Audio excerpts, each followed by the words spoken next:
fires one towards the goal. That's going to be gloved by Travis Ridgen. Well, this is more like it. This is Slangin' the Biscuit. Here's Travis Ridgen and Dave Wheeler. I think that's maybe like the first ever 3-time guest in the podcast. Yeah, hey, chuck it up, man. Like we've had a couple 2-timers. Pasco's come twice. Muzz has been on twice. Nobody's ever been on 3 that I can think of except for you. Rockin'. But the tunes? And all in person, too. Yeah, absolutely. Well, no, we had the first one we did was on Zoom. Yeah, you're right. We did do a Zoom one, the first one. And that was really successful. And then we did the one in person with Booj, but you were... That was like COVID time, wasn't it? The first one? No, second one. Second one was fall of 22. First one was spring of 22. But the second one you were super rushed. Yeah, that's right. That's right. Yeah, that's right. And then, I mean, for this one, we have all the time in the world. So, you do. Yeah, it's exciting. And you're a doctor this time. You weren't last time. I am. So you're Dr. Jamie Phillips. I am Dr. Jamie Phillips, DPT, Doctor of Physical Therapy, not to be confused with a medical doctor, not that. But yeah, be a physical therapist in the United States is a doctorate level degree. Got that now, and off to the races. I'm starting Ghost Rehab and Performance in Grand Rapids. It's going to be my hockey player focused rehab clinic. Hopefully by the time this podcast launches, we'll be good. But I'm looking at the end of November, start of December for grand opening. But all my social media stuff will take care of that. Well, like we've been friends for years, but for somebody who doesn't know you though, they're hearing all this physiotherapy stuff. Like, who is Jamie Phillips? What does he do? What has he done? Why are you here, more importantly? So I call myself a goalie performance specialist. I made that up, so it's not a real term. It's not a certification. It just kind of encapsulates everything that I do. So I'm a former professional goalie. Had an NHL contract with Winnipeg Jets out of college. That's how we met when I was in Manitoba. Played 4 years of pro. After that, after retired, coached Division I at Michigan Tech, which is my alma mater, where I played. Now I do a lot of things. I coach goalies like privately. I've got my doctorate in physical therapy, so treating athletes. And I'm now coaching the USHL with Muskegon Lumberjacks. Director of goaltending for Fox Motors AAA, which is a AAA organization, the only one in West Michigan. I do some stuff with USA Hockey, so I just kind of encapsulate that under that bulk term. But I'm involved in hockey in different degrees. Oh, and I do a lot of social media stuff in terms of goalie education and goalie coaching. And so I do a lot. How old are you? 31. You feel 31? Some days, yes. Today, actually, it was one of the first days I woke up and didn't feel exhausted. So that was a good day, you know? What's the secret? Just, have your friends in town. But no, it's good. 31 is nice. Kind of hitting I think now my life, and the life that I've tried to build post-career, everything's starting to come into place, especially finishing school. I got my master's when I was done, and then into my doctorate. So that's 4 extra years, finally finishing that up. So now things are I can start to set up, or start to take all the pieces that I've been building and start to put them together, and then hopefully, be able to live my normal goalie coaching and PT life here. Where do you want that to take you? Where do I want to take me? Yeah. That's a good question. I actually do think about this a lot. Honestly, I just enjoy what I get to do. I get to be involved in hockey in many different ways. I get to be on the ice. I get to be in the back room and the management side. As much as sometimes it sucks, I deal with parents, and I think that's important to help parents navigate. On the coaching side and doing remote training with guys and women all over Europe and all over the world and North America. That's pretty cool. And treating athletes. So my goal is just to be able to do everything that I want to do and continually do it at a higher level. Like we were talking before, if I could, I'd love to have my own videographer, recording all the content, and I wouldn't have to edit it myself. That would be great. For my PT clinic, eventually I'm gonna have to hire an admin person to do my scheduling and all that stuff. Slowly grow at scale, but I don't see my life looking any different. I'll just have a good team around me that's all on board doing, working in the same direction is kind of the end goal. When you tell me this stuff, it reminds me of a couple of years ago when we were having conversations about why don't you do goalie coaching, why don't you do something in hockey, and you were still at the point where you're burnt out from hockey. Yeah. You're maybe I don't hate this, but I definitely don't love this. I want nothing to do with this. And I said, well, you've built this resume, you've built this status in the hockey community, you've been a professional goalie, you've made a lot of money, well, maybe not a lot of money, but I definitely didn't make a lot of money. A good amount of money. I made some money, yeah. So why don't you take that and do that with the community? There's a hole in the market, and you said, okay, sure, what should I do? I said, make a couple Instagram reels, and boom, I don't want to take credit for it because it's all on you. It was just I did ask you for a lot of advice. Yeah. I was super burnt out, I was super angry. I was angry at the game when I retired, but I think I think about it now, and I was more just angry at, I don't know, I wasn't angry at myself. I was just angry at like hockey in general. And, you know, when things don't work out the way you expect them and you dream them your entire life and you give everything for 27 years, it's easy to be angry. And so going back to PT school, I was like, maybe the healthiest thing for me is to not be involved in hockey. And then, you know, I took that position, getting my master's and goalie coaching. And then, you know, I was like, hey, like I do like this. And I coached goalies ever since I was 14 with Bouge and stuff. I was like, I do like this. This is good. And then, like you said, you know, found a hole in the market, especially on like the strength and training side and like the physio side. And then eventually it grew and grew and grew. And then I found the love that I had, like the same level of love I had for playing. I now have that for the coaching side, because like I care so deeply about my athletes, and I'm like, I want you to be as successful as possible. I want you to have the experiences and the opportunities I have. And so that's the awesome part about it. And I'm glad, you know, I look at it now, I'm like, oh my gosh, if I was like, you know, if I was a pediatric physical therapist, like that's not for me, you know, or a geriatric physical therapist, that's not for me. People like my wife is great at it. She loves that. That's not for me. Like, I need to be in hockey. Like, that's part of my identity as a person. And now I can do it in the more, like, hopefully influential role where I can be a positive change in terms of things like we were talking about, like being involved in USA Hockey, like I'm very passionate about mandating, like, pegs that don't suck across the board. The fact that it's not already a thing. Amen. It's crazy, you know. Like one of the first things I did at Fox was we asked the owner, like, can we just get new, like, good quality pegs? Like, yes, absolutely. So we got that. Like, finding different things. I was reached out to a company in Europe today, being like, hey, like, can you guys send me some pegs to test? Like, I need to figure out what the best one is, so that we can implement it across the board, because the game has changed. The fact that the nets just move all the time. Like, I can assure you that in this game, for those listening and watching, we are at one of Trav's games that he is suspended from. Yep. At the game that's going on behind us, they are not using good pegs, and that net is going to come off about 50 times, and that goalie is going to get a warning from the ref saying, one more time and it's a penalty. All right, well, I guess I just won't use the RVH then. Like, I'll just do VHs. Yeah, I just won't make saves.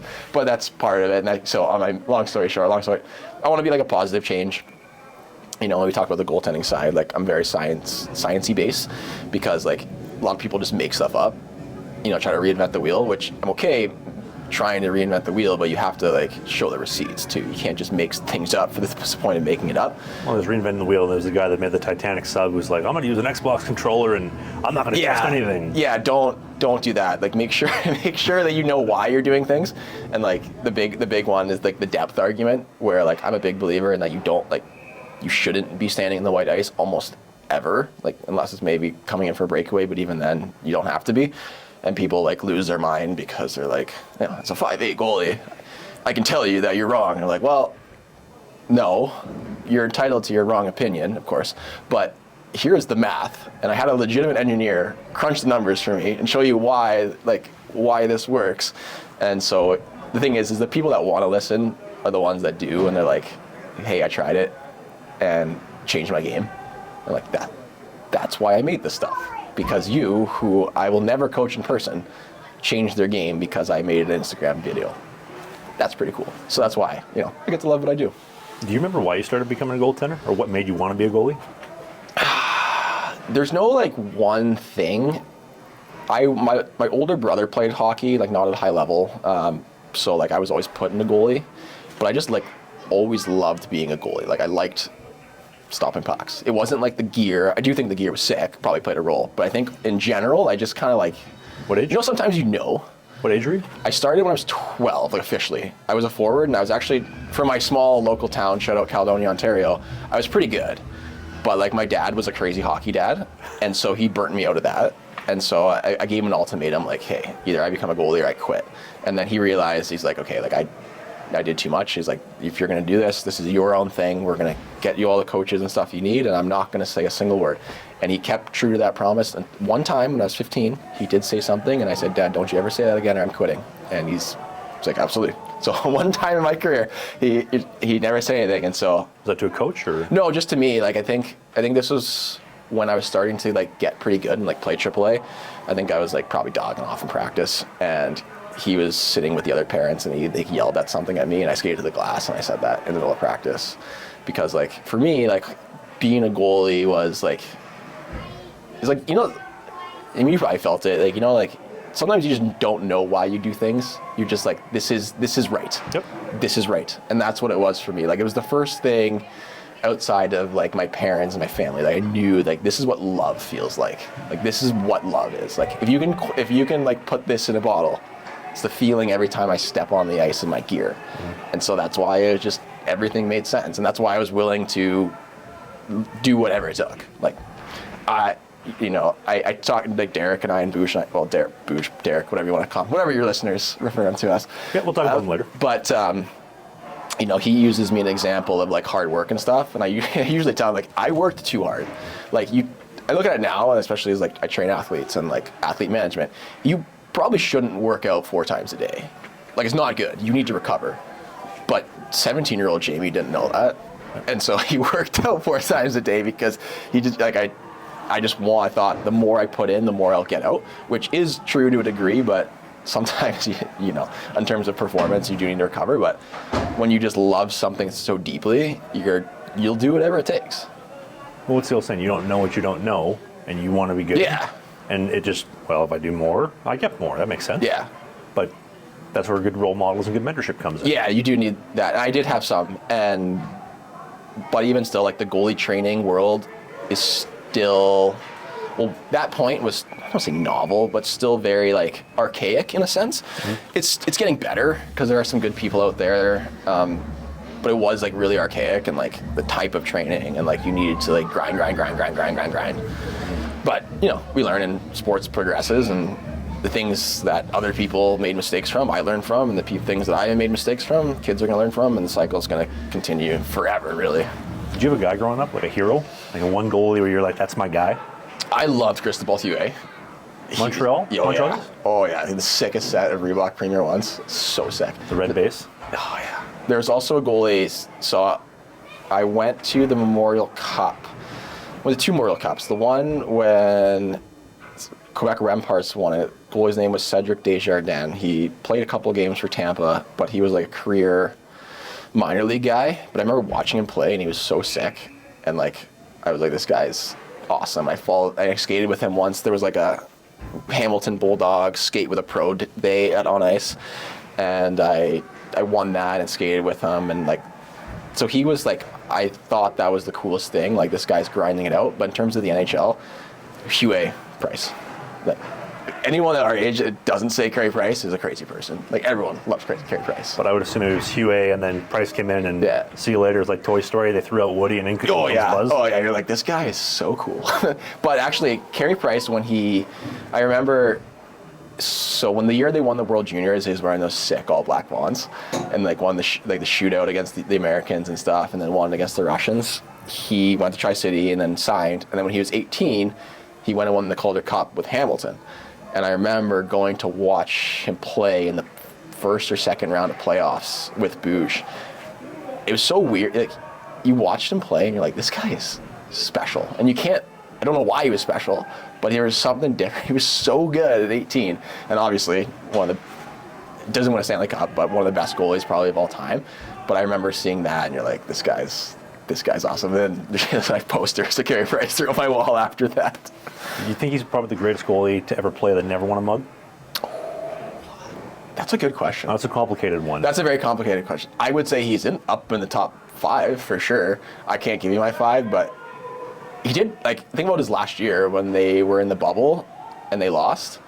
Like, and he was playing through all his, like, you know, substance stuff and the things he was going through. And knee injuries. Yeah, and like, and same with Weber and all that. He came pretty darn close in a year. They should not have been close. Mm-hmm. And I think he has to be top 3 because he won the Olympics, right? Yep. You know, Calder Cup, 2 Vezinas? 1 Hart, 1 Vezina, World Junior as well. World Junior. Like, he's won at almost everything except for the Stanley Cup. And so I think you'd have to say he's probably one of, I guess you can't, technically Luongo's not anymore either because he won a Stanley Cup as a goalie coach. Yep. Yeah. Assistant general manager, but yeah. Yeah. He won a mug. Yeah. So technically he's a Stanley Cup, so he's off that list. Yep. Yeah, I'd probably say yeah. I wonder, and again, forgive me for putting my tinfoil hat on so early in the show. I wonder, he had all the knee injuries, the ankle issues, the substance abuse, and the drug issues that we now know about. I wonder if he knew that it was coming to the end of his career, and he's getting juiced up so that he can play through this last playoff run, and he just said, enough is enough. I'm throwing the team on my back, and we're going to go. Let's go, boys. And he did it. It wouldn't. He seemed like I met him briefly at an Eli Wilson camp back in the day at like our World Pro, and Eli Wilson was at World Pro in Calgary. But he seemed like the kind of guy, like from the outside looking in, that would be able to be like, all right, we're like, the Marc Messier, like call your win. He seems like the kind of guy that would be like, there's a few goalies out there that can do that, and it seems like he's one of them that be like, all right, I'm doing this, which is pretty cool to say. Like, can you imagine just being like, yeah, we're winning. Like, we're just gonna win. I'm not gonna get scored on.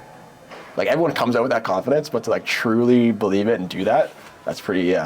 That's next level stuff. Are there any other goalies you can think of that had that power? Lundqvist probably. I'd say Lundqvist. He was like 9-0-1 in Game 7s. He probably I'd put up there too as one of the best goalies that's never won one. Mm-hmm. Who do you have? To never win a mug or with that power? With that power. I'd say Johnny Quick. When he was on, he was on. There was no stopping him in 2012. I wouldn't even count it because he's won 2, 3 Stanley Cups. 2 mugs, yeah. Yeah, so like he just did it. Quick, yeah. He was one of those guys. I want to put Mike Smith up there too. I know that's a hot take. That's a hot take. It's a very hot take. That's a very hot take. But he went into the playoffs 2011 with Tampa. Rolison faltered. True. He came in, carried the mail until I think he got hurt. Then Rolison went back in. Boston wins the mug. He carried the Yotes to the playoffs up to Game 5 against the Kings in the conference final in 2012. Doesn't go in the playoffs again because of injury issues and just a poor team. And then he finally gets in with the Oilers. And he takes them all the way to the conference final. I know they got swept again by the Avalanche, but he was money when they needed him. I know he's underrated. Like, people give him a hard time, and like, again, you play in 2 Canadian markets. Like, people only really remember, like, unless you win a Stanley Cup, like, people are going to remember like the negative things and how you didn't. Underrated for sure. I'd say Vasilevsky, but he's won the mugs. He's won the mugs. I mean, like, he also did it. Like, there was those back-to-back cups where he was just so good. Like, he probably just woke up every day and was just like, we're just going to win the Stanley Cup today. Bobrovsky, last year. Lately, yeah. Which is so weird. 2 years, even 2 years in a row. Well, 34, 35, 36, end of most guys' career, because we know most guys don't play pro past 30. I know you have some exceptions, but he just turned it on, and then the best goalie in the world right now? I've heard, I've never met him. I've heard that he is one of the craziest hardworking goalies. Like, brings his road, like his cycling road bike with him, and like, he's a machine. And, we don't really know much about him, though. Pretty secret. We don't know. We as someone who is involved in goalie development at the local and national levels to a degree, we don't know a lot about what's going on in Russian goaltending. We try.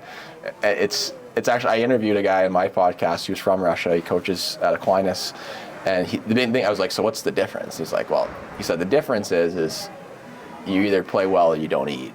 I was like, well, yeah, you're probably gonna get some good goalies if that's like if you need that struggle. And like it's funny when you look at like athletic development in any sport, you need to have a struggle at some point to be a high level player for the most part. I guess if you're Connor McDavid, like, sure, he's had struggles, but like, you're just significantly, you're just so much better than everyone else that like it doesn't really matter. But for normal people that are playing a sport, you need to have a struggle in order to overcome.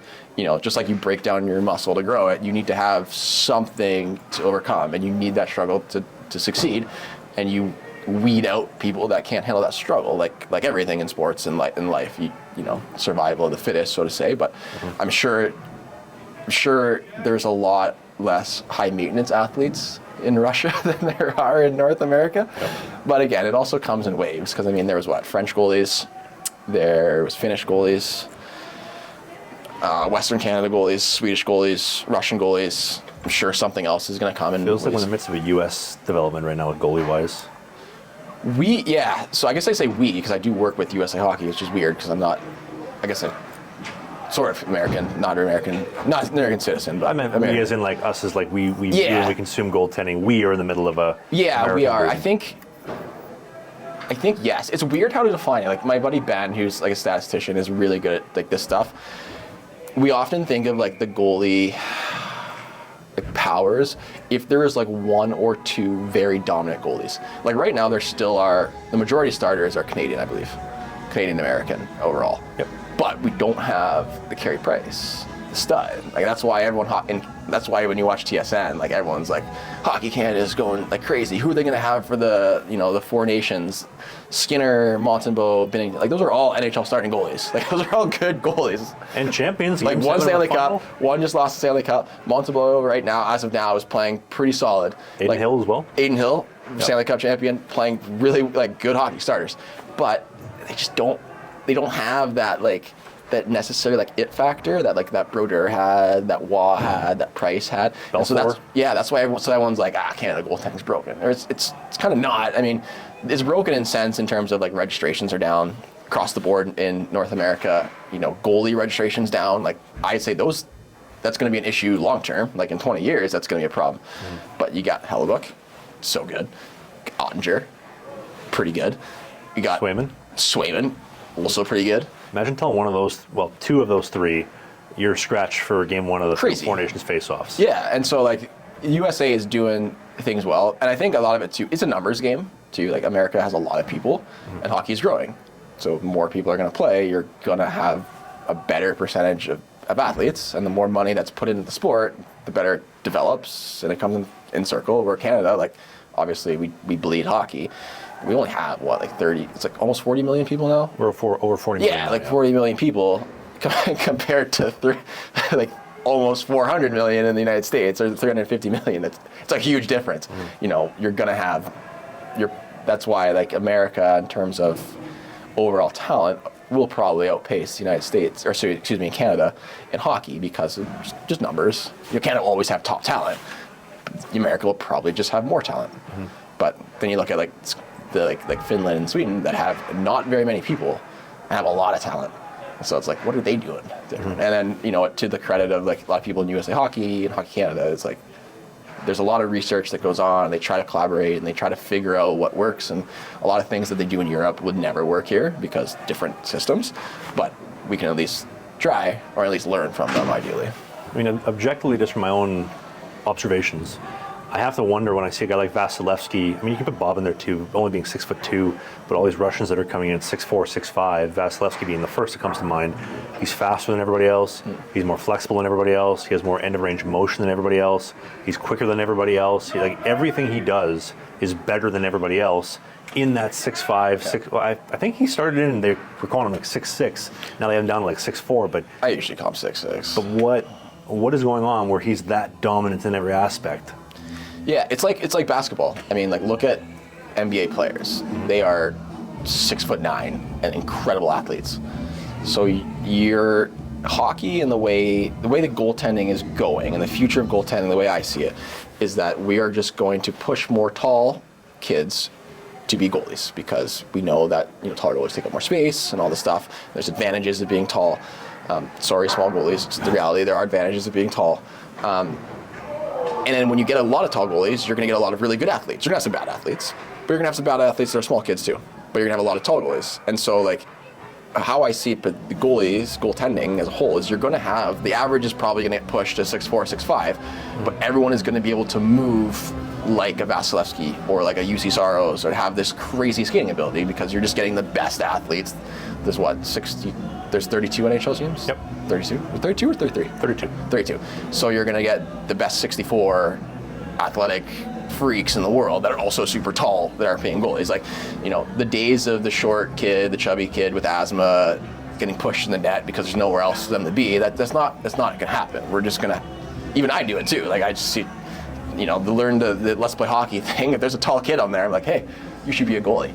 You're going to it's the way it is. And as someone who does I work with a lot of small kids, and I work with children, so I'm not always working with 30-year-olds, but I'm working with children, and they're small, and I learn how to coach and how to adjust the games for smaller goalies. Derek says it the best is we have this mindset that it's NHL or bust. If you're 5'8", you're probably not going to play in the NHL. Sure, doesn't mean you can't. Doesn't mean you're not going to play Junior A. Doesn't mean you're not going to play NCAA D1. Doesn't mean you're not going to go to Europe and make six figures. Which you did. But people, I didn't make Europe 6 figures in Europe. I wish I did though. But I was also 6'4". But we're both very tall, by the way, for those wondering. Yeah, we're pretty tall. I think Trav, you are taller than me. But we're 6'4" and 6'5", so we're very biased. That's pretty good. But yeah, not a big deal. But we're so set that it, like, what is the NHL doing? What is the NHL doing? What is the NHL doing? Instead of just being like, how can I be the best goalie that I can be? And very few people are going to make the NHL, regardless of their height. So how far can you take your game? You know, there's Blake Piella, one of my goalies from Tech. Yep. He'll be a nice guy. I'll say he's 5'11". He's probably not. He's doing really well in the second league in Sweden. He's probably, if he keeps it up, going to get promoted and go to the first league in Sweden and have a good career as long as he wants. Yeah, but is he going to play in the NHL? No. If he can support his family and love the game and play for till he's 40, that's pretty good to me. But instead, you know, like, everyone is so like, woe is me when they're short. Why do I even bother? Like, you know how many DMs I get from kids like, why should I even bother? I'm like, yes, you should bother. Okay, you're not 6'4", but that means you just need to be a better skater. You just need to be better at tracking. You just need to be better at all these things to bridge the height gap, because you should for sure try. Because, you know, if you love hockey, this is what you want, you're willing to do whatever it takes, like, you are going to find a way, and if you're good, you will play at a high level at some point. Like, look, college goalies, there are small college goalies out there. Mm-hmm. Played against them, coached against them, watch college hockey all the time. They're small college goalies. And if you can get a full ride to NCAA Division I and not pay a penny for outrageously expensive post-secondary education, pretty good deal to me. If you're loving the episodes and the interviews so far, I am. One of the downsides of doing an independent show where no questions, no stones are unturned is sponsorships. And if you want to help us keep the lights on to keep more interviews like this coming, you can sign up to be a YouTube channels member or a Patreon member. It's $5. You get every single interview we have in this series, Patreon perks, exclusive merch, free merch, and more. And the whole list of interviews, you can wait throughout the entire summer or get them all now. And the list goes: Chris Mason, Matt Murray, Jamie McLennan, Dale Weiss, Jamie Phillips, Jordan Schmaltz, Matt Hackett, best-selling author Rich Cooper, professional divorce lawyer for professional athletes Ido Walney, Brent Sopel, Bill Ranford, Navy SEAL TC Cummings, my friend Matt Murray, my former teammates Justin Schmidt, Trevor Babin, and more. $5, you get every single episode, perks, and more. What are you waiting for? And Trav's mom's phone number. So $5 well spent. You got to sign up for the top tier for that. Well, if I can add too, like if the whole idea of why should I do this, should I even bother continuing? Well, of course, because you're going to go through a lot of adversity. You're going to go through trials and tribulations. Yeah. You're going to become a good man or a good woman. You said it super weird there. During your adversity. I was trying to make that flow. It didn't really work very well. But you're going to go through some stuff that's going to make you a good person, mm-hmm. and you're going to go through hard times. You're going to get better, and you're going to use that to grow post-life, right? Like, hockey's the measuring stick to life. So, yeah, maybe you don't go to the show and make $7 million a year. Maybe you don't even go and make 6 figures, but you're going to become a good person in the process, and who you are in the process is the only thing you keep at the end of the day. The money will go away, the status will go away, the sweet setup that Cristobal Huet has, probably in some garage somewhere, but that'll go away. Someone's got that, and I want it. It'll all go away one day. Yeah. And the only thing you keep is the person that you are in the process. Yeah, sports is always like a metaphor for life, no matter what the sport is. And that's why, like, when I have kids, I really want them to play team sports too, because I think there's value in being able to, like, communicate and be a part of a team, like, you know, be a part of a work environment. There's a reason that, like, a lot of companies, like, want to hire former athletes because they're good team players. Yeah. You know, you're used to it. You spend your whole life communicating and adversity, and, you know, instead of sending, you know, a passive-aggressive email to someone, you're used to going to someone's face and being like, you need to be better. And they're like, you need to be better. I will be better if you'll be better. Okay, let's be better.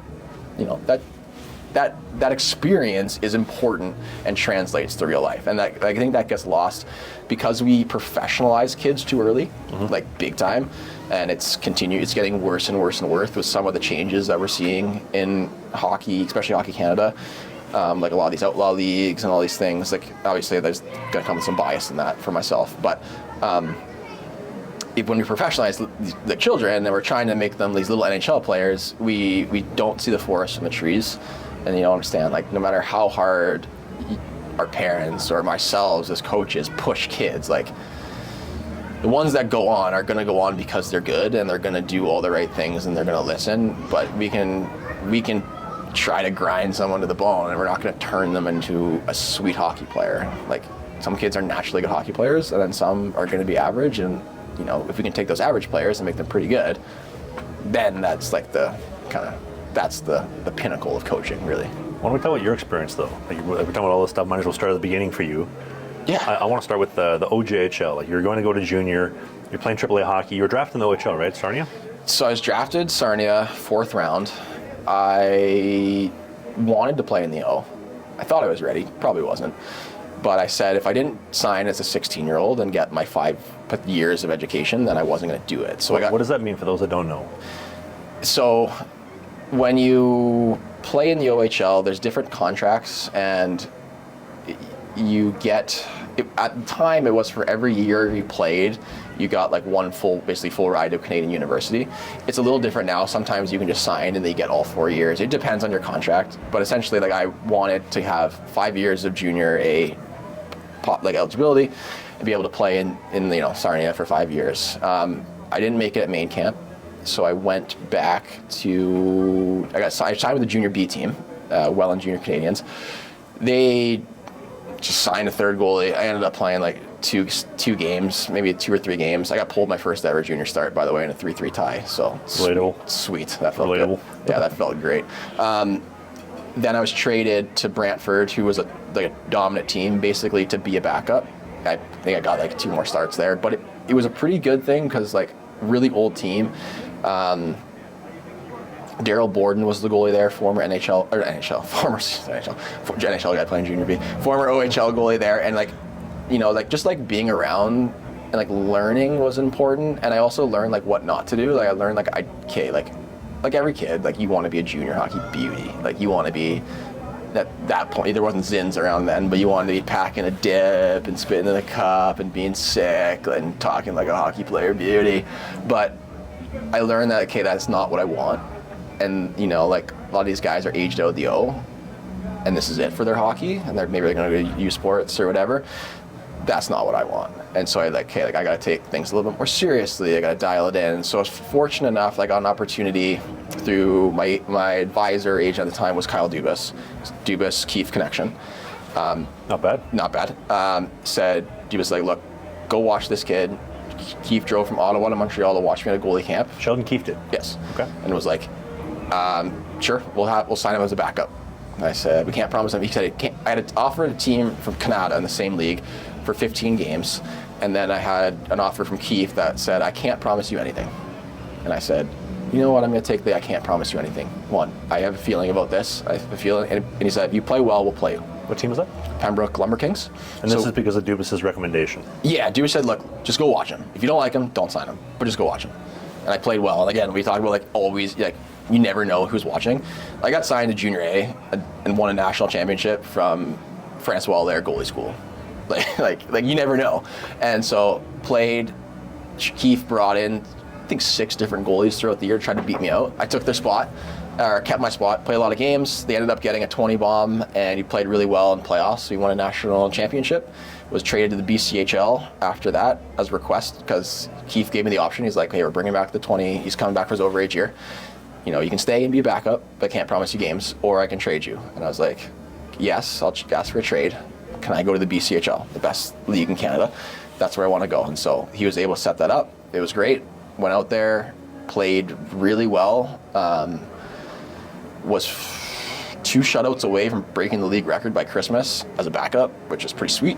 Then I committed to Michigan Tech University for the following season. So at Christmas I committed. And looking back, I should have played another year at junior, but Phoenix Copley still plays in the NHL, or the American League, was there. And I was like, well, it's probably best to be coming as freshmen, because that way we can battle it out. That makes more sense. I don't want him to be a sophomore and me be a freshman and I just don't play. So I wanted to come in next year. And then when I got back at Christmas, I just didn't get any starts. And we were losing like every game. And it was so weird because I was going for like winning every game. And then we were losing, and like Mags wasn't doing the greatest. And eventually I got Sean McGuire, goalie partner. Goalie partner, drafted Pittsburgh, great goalie. Boston College, right? Yeah, BU. And we were struggling as a team, but I wasn't getting starts. And it was kind of like, I went from like winning every game to not playing. So I went in the coach's office and I was like, hey, like, why am I not playing? And he goes, Jamie, I'm gonna be honest with you. I'm not happy that you committed. We wanted you here for another year. So we're not gonna play you anymore. McGuire's going to BU, and you're going to a school no one's ever heard of, and he's going to represent this program better. And I was in shock as like a 18-year-old kid. So I was like, can I get a trade? And he's like, we'll see what I can do, but no promises. So he basically waited. What team is this, by the way? This is Powell River. Powell River, yeah. So he waited to the 11th hour and called me and said, we have a trade for you in the OJ, and it's not where I wanted to go. I wanted to stay in the best league possible. It's like, I have a team in the OJ, and if you don't take this deal, the deadline ends in 10 minutes. So you either take it or you're not playing hockey the rest of the year.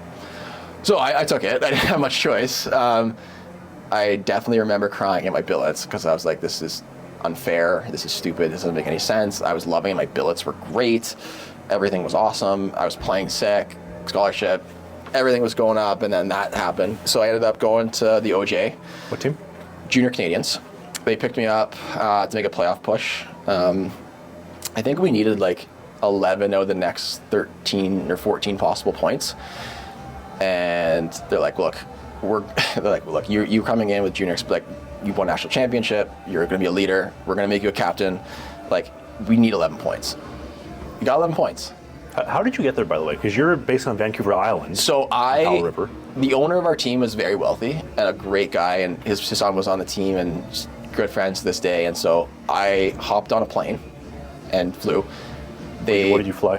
When did I fly? No, what did you fly? Like Powell River to... Oh, yeah, so like it would have been Powell... No, I drove my car to Vancouver, and the guy had I guess he has business in Vancouver, so one of his partners met me, grabbed my car, took my car with all my stuff in it to the train station, and like trained it, and then shipped it, and then I flew it on the plane immediately with my gear, because we had like a game the next day.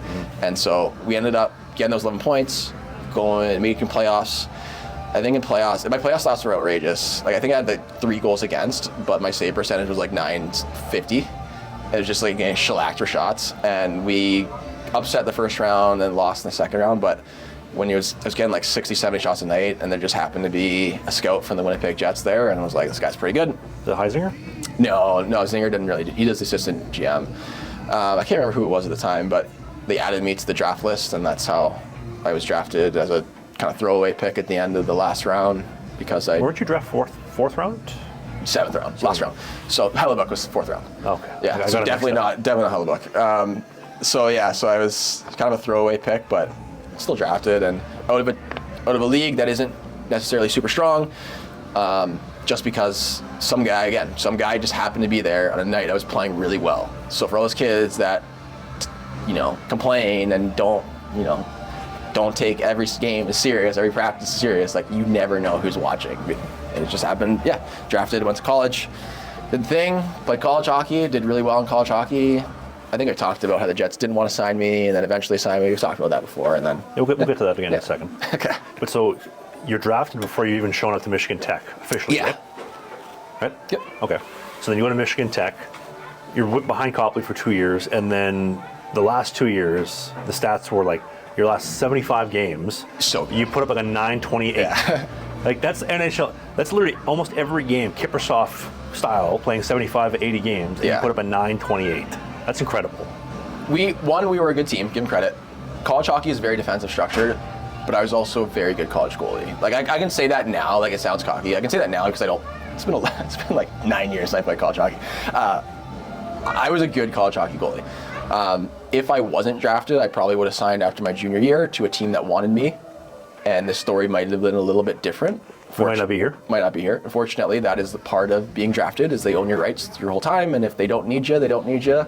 The Jets didn't really ever need me, and so that's part of filling a roster spot. Well, so let me just back you up for a sec, because you mentioned this on the first show we did. Yeah. So the Jets draft you, they own your rights during your entirety of college. Yes. No anybody else gets any pickings. Yep. But then you also mentioned that if you're an actual free agent, you're a free agent July 1st, but in the NCAA, you're a free agent August 1st. 15th, I think. Whatever date it is. Yeah. After. Later. So you're at a huge disadvantage. Huge disadvantage. Especially playing so well. And especially when you're playing so well and you're property of a team, like, the other teams don't have interest in you because they're like, why would they not sign him? So, like, it just sucked. So I remember that at that point, I told myself that if I didn't sign with the Jets, which when they said straight up, we're not going to sign you. So I was like, okay, like, I'll probably sign like an American League deal. I think Texas Stars were interested. I'll just sign an American League deal. I'll play for 1 year, and then I'm going to pack it up and go to medical school. And that was the plan. until they offered me a contract, and you're not gonna not get Randy Jackson's autograph, you know. I would have done the same thing. Yeah, you're not gonna take it, and so that's why. And then I took it, and I thought like, hey, you work hard, you play well, you're gonna get an opportunity. Worked hard, played well, didn't get an opportunity, and like again, like everyone in your last episode. Hold on, though, before we get to that point, I want to take it one step at a time. Okay, so many steps, man. So, were you a Mike Richter nominee or no? Twice over, yeah. Never won it, but I was. How many nominees are there? There 5 or there 3? 3. So who are the other 2? You remember? One was Zane. So Zane McIntyre, who went by Zane Gothberg at the time, he won it. He changed his last name? He did change his last name. Is there a reason why? I don't know. He's North Dakota goalie, right? Yeah. So he did change his name. I don't know why. Interesting. And I can't remember who it was the next year, but 2 years in a row I was Final 3. Again, like, I had my own beliefs, so I didn't win it, probably because I just went to a small school no one's ever heard of or cares of. But I'm obviously going to say that. And then again, I'm with 2 other like really good goalies. But again, I was, like I said, in college hockey, like I was really good, and I would have been a free agent. It's a big signing if I wasn't drafted, but you don't know that, and you live and you learn. But so you're number 2 for both years for the Mike Richter? In the top 3, whatever. They don't tell you though? They don't rank it. They just give the winner. Okay, and then but do you remember when you signed the contract for the Jets? I did. Yeah, I do. What happened? So I was on a weekend getaway with my girlfriend at the time, and I forgot my phone at home. And Where were you going to? Just Marquette, so like 2 hours away. We were just doing like a little day trip, and I forgot my phone. And all of a sudden, my dad is blowing up my girlfriend's phone. He's like, "You gotta call your agent." And I was like, "I don't have his number. It's on my phone." And then so I was basically talking to Childea and all these people and my agent all over the phone on my girlfriend's phone, and then we're like we gotta cut this short and drive home. And be in a gas station, I talked to my agent like, "Do you think I should do this? Like the money's like it's not." What did they offer? So full AHL money, so 70 plus 62.5 for 2 years. Yeah, okay. Signing bonus, because I was too old for a 3-year deal because it goes by age. And what's the age cutoff for that? 24. 24 has to be a 23 or 24 is a 2-year. Anything under that's 3-year. Above 25 or 6 is a 1-year deal. And so I remember the money was like, it wasn't max salary or anything, which I thought I deserved because of my college play. What was max?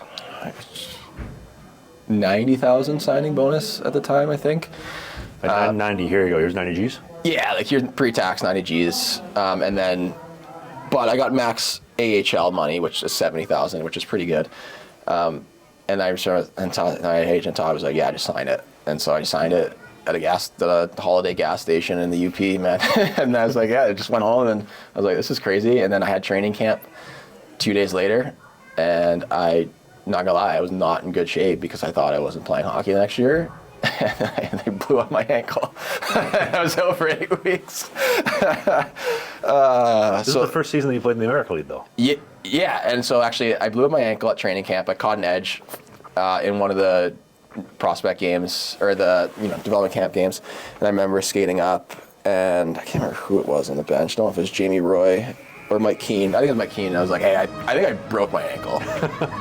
And I was like hobbling. He's like, "Then get off the ice." And I remember it was like, like you ever like you just seriously hurt, like that adrenaline rushes through you, and you don't feel it till you hurt, so you stop. Yeah. And I was like, this hurts, and it was like a double ankle sprain. It was like high ankle sprain and a low ankle sprain, and like knowing what I know now, I would have rather just broke it. It would have recovered was faster. So the rehab with that was crap. Fortunately, I got to go back to school and had good treatment, but I played with a really painful ankle for the first 4 or 5 months of the season. Like it was not good. But boy, did my ankle hurt. You couldn't tell from the stats, though. Yeah, no, stats were good. I was really good in the coast. What did you do with that signing bonus money, though? Nothing. You get 90 G's US? I didn't get 90 G's. What did you get? 62.5. So 62,500, and then plus my salary. So you sign and then boom, there's 62 G's in your account? Yeah, most money ever, I think after tax, it was like $40,000. Most money I've ever seen at a point where I actually made zero money. So yeah, I remember I had a check, and I went to the bank, and I was like, "Hey, how large of a check can I cash?" We'll try a big bank with a big check. Yeah, trying to have a Range Rover. I didn't spend really anything. I've always been pretty either cheap, frugal, whatever. I've always known that like hockey there's always going to be an expiry point in hockey, whether I made $100 million or I made what I made. So I didn't go buy a Jeep Grand Cherokee like every entry-level guy does, or a sick car. No crazy vacations. I went on a backpacking trip with my girlfriend at the time to England, to the UK, and like a couple grand. It wasn't anything crazy. Other than that, like I saved it, put it away, had some good investments, used that money to help me go back to school, because $150,000 physical therapy program is not cheap. Alongside like the money that I made from online, like my online coaching and stuff. But I still have most of that money. It's in my don't ever touch till I retire fund, which is really cool because I have that, but I never like blew it. I had my crappy Nissan Altima until last year that I drove from sophomore year of university until last year. Rocked it. Thing went from Florida to everywhere and back. And yeah, like money, I don't know. I think my parents were pretty good with money. I think they definitely were smart with it. They had good people. They're good with theirs. I was surrounded by good people too. You know, like that put like the fear of the 30 for 30 broke in me, and I didn't want that. And I also I'm a pretty simple guy. Not like, not buying a barn and raising sheep and cattle, but I don't really need a whole lot to feel fulfilled. I get a lot of fulfillment from doing what I love, and that's like playing hockey. Well, it was playing hockey, coaching hockey, hanging out with my wife, drinking coffee at different coffee shops around the world, like that. Okay, the $6 for the spread, like a latte, I can swing that. Yep. That's what fulfills me in life. I don't, as much as a Range Rover would be cool, only if I can truly afford it would I buy that. Like I don't really go outside my means, and I knew that like, hey, I might not play in the NHL. I feel like I'm going to, but I'm not. I might not.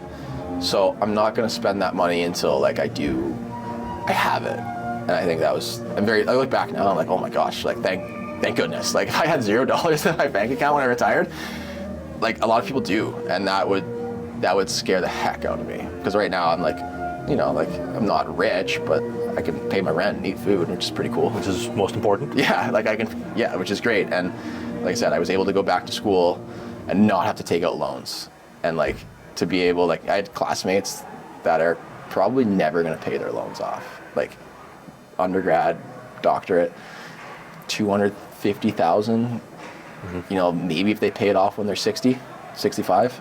Fortunate enough that hockey gave me the opportunity that I don't have that. I just start working and make, and not have to, pay back, Sally Mae and whatever the loan organizations are. Well, the reason I ask you is, and this is something that's fascinated me the last year or 2 years of my friendship with Matt, is Muzz and I talk money all the time. Like anytime we talk, we're usually talking about money or business or stuff like that, which is so interesting because you think talking with an NHL goalie, you talk goaltending, but we talk the complete opposite. And taking that mentality of, okay, well, he's up here and he's gone up there, so what am I missing? There has to be, like, he knows something I don't, so I want to learn from him. And then, okay, well, if I'm learning from him, maybe I can learn from you, and I can learn from this guy, and I can learn from that guy. And who knows more? Like, I want to get closer to the money and to the success.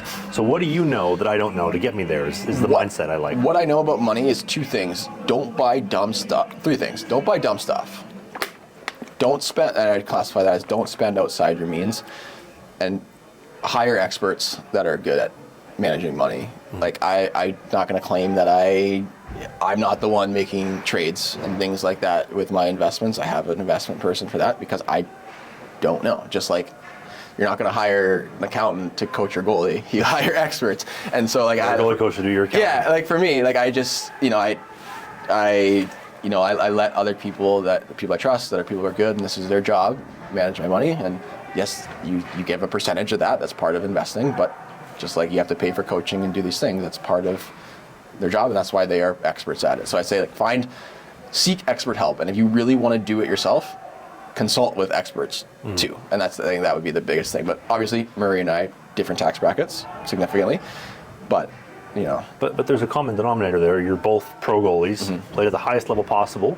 Even though you didn't play 200, 300 NHL games, you played, well, you dressed for NHL games, which is close enough. You made some good money, and there's some common knowledge there. Yeah. So and remind me to get your financial investor guy's number after.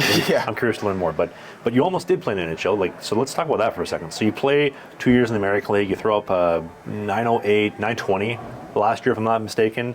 You might be the only goalie in Moose history to ever throw up 1,000 save percentage and 0 goals against in the playoffs ever. It'll never be done again. Yeah, because I think I only played one period. And you made 20 saves. Yeah, they got shellacked against Grand Rapids. It's actually funny. So everything comes full circle. So we're recording in Grand Rapids.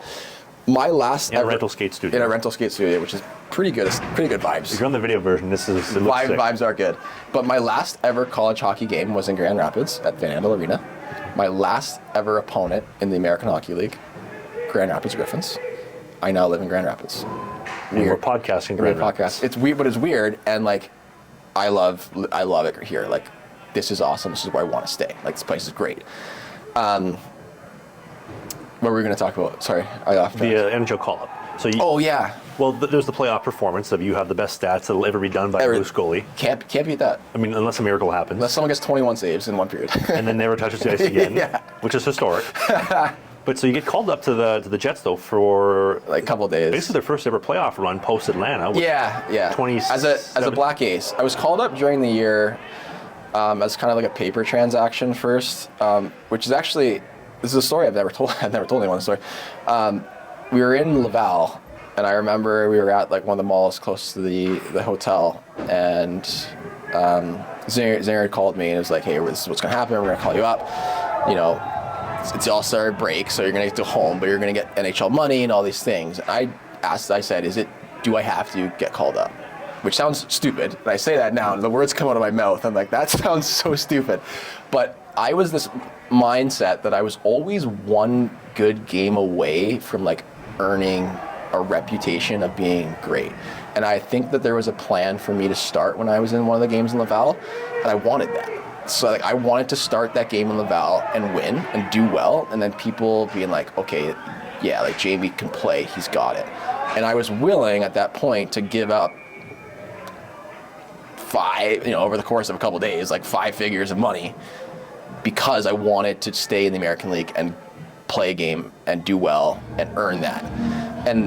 But it wasn't about the money though. It wasn't about the career. money. It's like, yeah, but that's just the way I was wired. Like, I always just wanted to earn my spot, and I always thought that like, if I do this, I'm gonna be better. And if I do this, I'm gonna be better. And you know, we talked before in the past where like, you know, they said like, you did everything and you earned an opportunity, we didn't give it to you. Which we'll get to. Which you didn't get to. But that was my mentality. Like, that was the way I was wired, is I had to earn it. And you know, I look back and yeah, it's pretty cool. You know, I got some money and a little bit of money and a little bit more money than I would have made than if I stayed in the American League. But I also think like, maybe what if I did play that night, that Friday, and played well, and then I played that Saturday, and all of a sudden it's my job.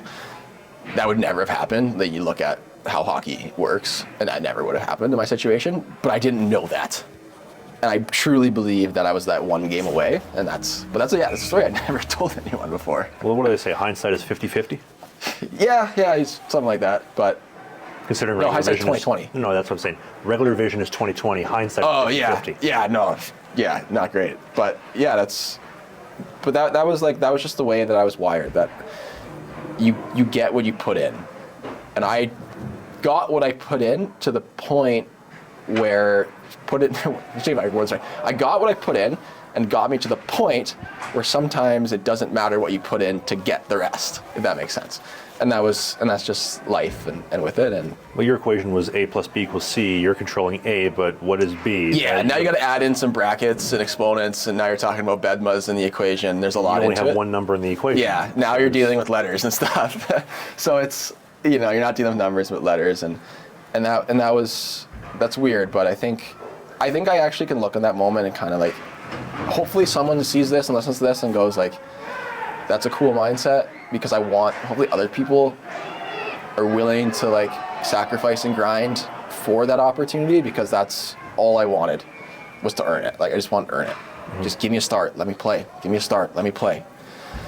We get called up again later in the season though for the playoffs. Yeah, like 14 times. So we'll get to the American League stuff and the East Coast stuff. But so you get called up for the Jets playoff run though. Black Ace. 2018. Yeah. So was it just you, or did Combs and Hutch get up to? No, just me. Just me until Steve Mason went down, and then they panicked and sent me down and called up Carey. Oh shit! This guy's Like, oh no, we might have to play him. Let's get him out of here. That was actually so disappointing. I saw Mason go down in warm-ups in Minnesota, and I was like, oh yeah, like you never know. This is good. You never know. And then immediately, like, yeah, we're flying you back to Manitoba. Right, Manitoba. We're bringing up comms. I was like, oh crap. Hutchinson wasn't around at that point? No, maybe they did. Oh, they did. No, you're right. They brought up Hutch, and because comms and I would have went to Manitoba for playoffs. You're right. They brought up Hutch to back up, and then it was comms playing against Grand Rapids. I think it was like 2 out of 3 the first round, and then comms got yanked. I had my legendary stat line, and then we went and then got shellacked in Grand Rapids. They were so good that year. Jimmy Howard was on the team that year. In the American League? Yeah. Because Peter Mrazek took his job. I remember that. And it was last year. I played against Jimmy Howard, and my stats were better than him. So Not bad. You tell me. Hey, I messaged Jimmy Howard to come on the show. Yeah, if your sample size is really small and it's good, your stats look great. I told Jimmy, hey, come on the show. I never heard a response back, so you know whose side I'm on. But he's somewhere. I think he works with Little Caesars hockey. Yeah, I don't know. Maybe if I'm on the east side and I cross paths, I'll put your name out there. yeah, I'd love to have him on the show. Yeah, I'm sure he's got good stories. This is a non-mainstream, pro common sense hockey podcast. That's true. So, but do you remember the moment though when you got called up to be Black Ace? When you get the call? Yeah, it wasn't as illustrious because you're not you're still number 3. And again, I wanted to play in playoffs. Like, what if Comrie didn't play well? Now's my chance. Playoffs. Like, you ride the guy that's hot. I wanted to be the guy that was hot. So I would have rather have stayed in the American League and waited for an opportunity that probably wouldn't have come. We don't know that. We don't know that, but probably wouldn't have come. But I was willing to risk that because I wanted to earn it.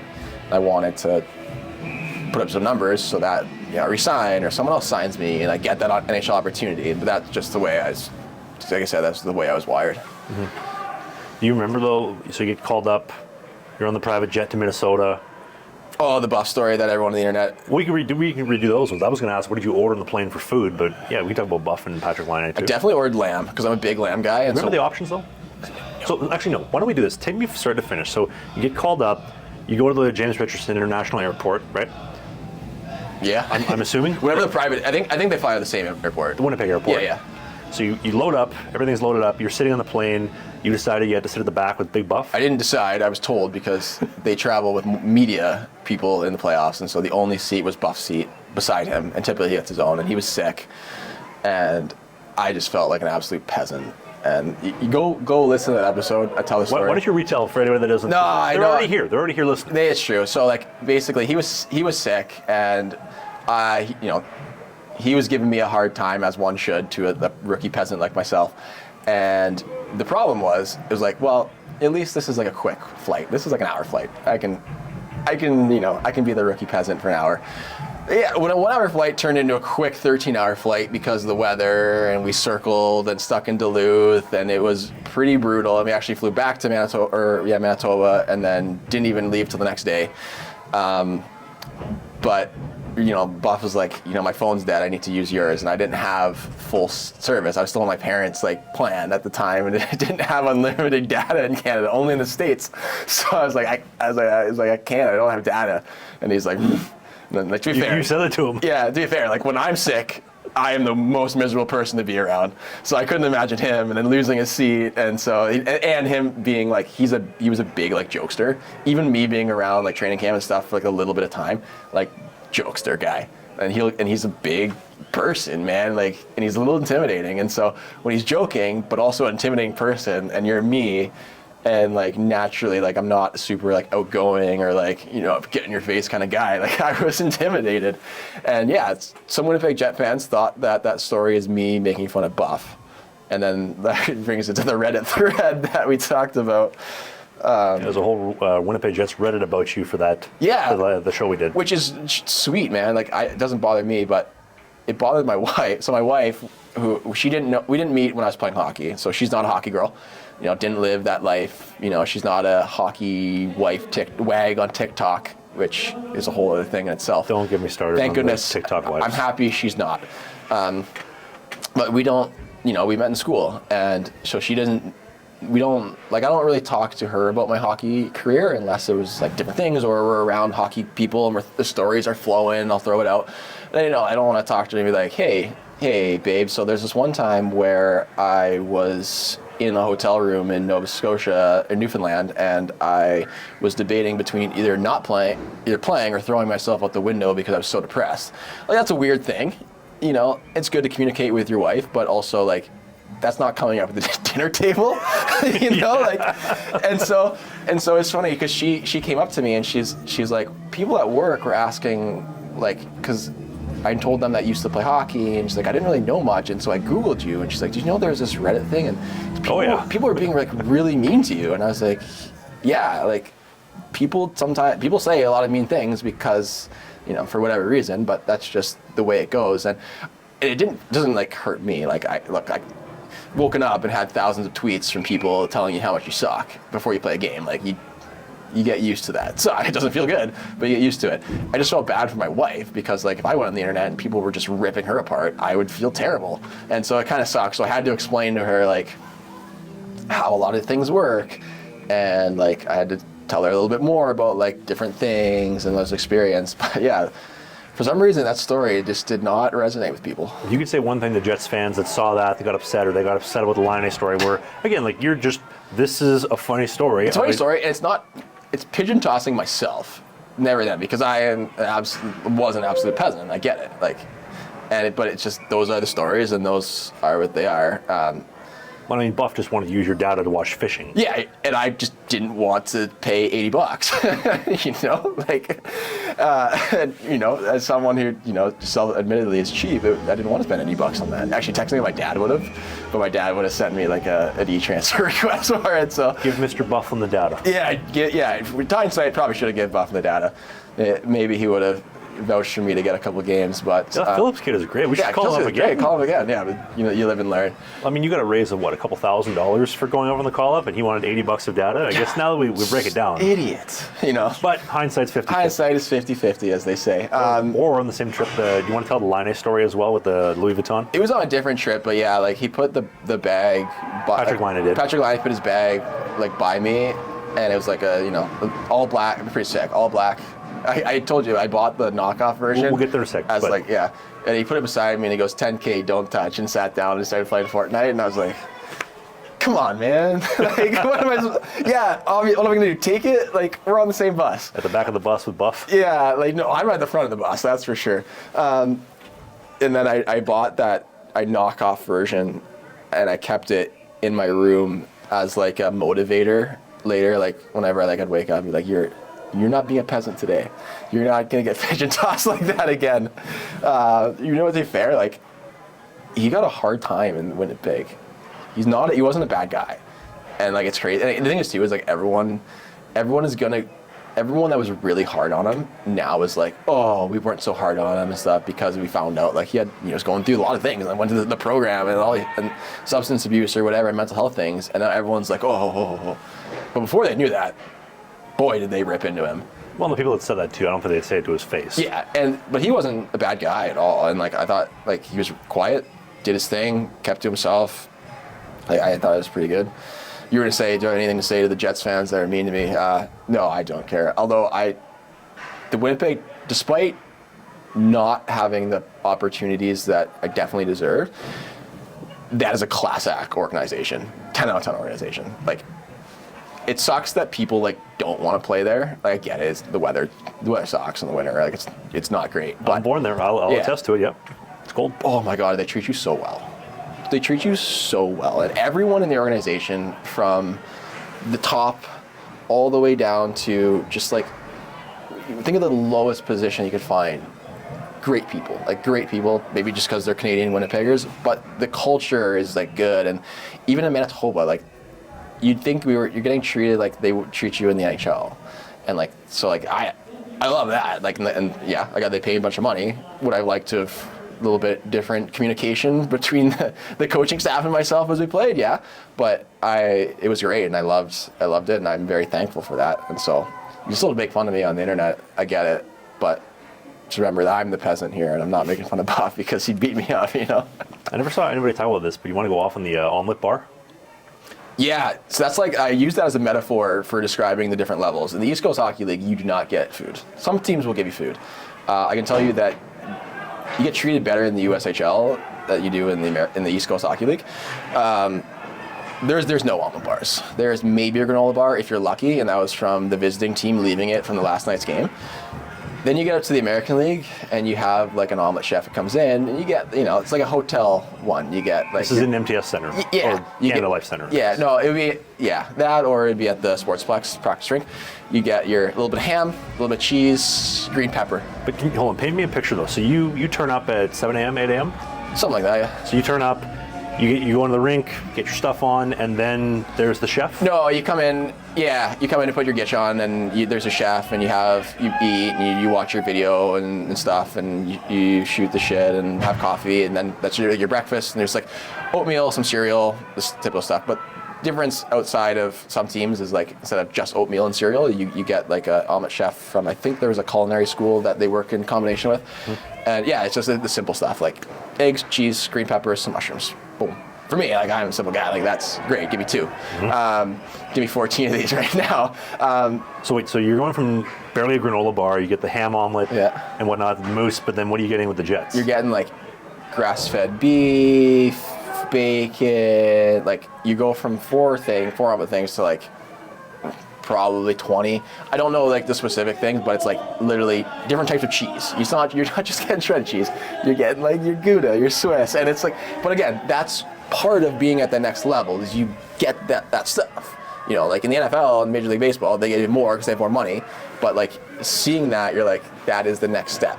And so I use that, the food, the omelet bar as my metaphor for like, you don't want to be down here. You want to be eating the grass-fed beef omelet, and you don't want to be having the chewy granola bar for breakfast because you can't pay your rent or your gas bill playing in the East Coast League. So when you're up in Winnipeg though, like what are you seeing from Helly? Because I know you basically were in the system with him all the way through, and then he's stolen the job. He stole it from Steve Mason, nominated for the Vezina. He's starting for game 1 of the playoffs. You've seen him through and through. What did you notice from him? What makes him so special?